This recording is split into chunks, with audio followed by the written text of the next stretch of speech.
А перед началом этого ролика небольшая просьба к нашим зрителям подписаться на канал, поставить лайк. Ваша поддержка очень сильно помогает каналу развиваться и дает нам мотивацию каждый день выпускать ролики для вас с ответами на посягательство на нашу историю.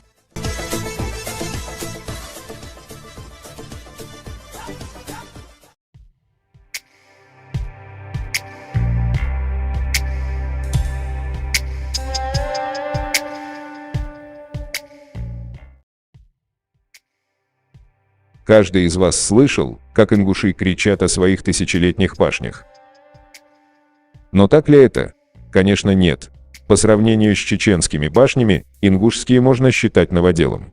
В то время, когда чеченские башни были построены для обороны от нашествий кочевников, ингушские башни были возведены относительно недавно, 150-200 лет назад, и то не от внешних врагов, а от межклановых стычек между издатами Галгаи и остальные тейпами, имевшие статус лайнах, которые позже начали называть себя Галгаи.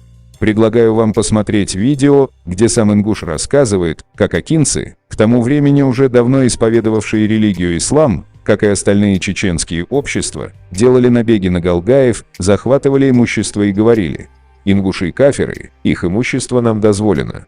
Итак, смотрим.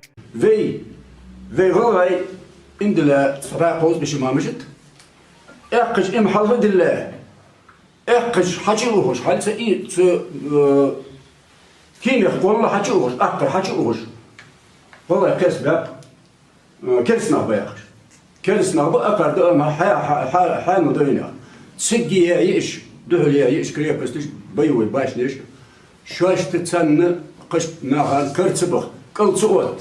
Yesir sığı ya iş. Ne?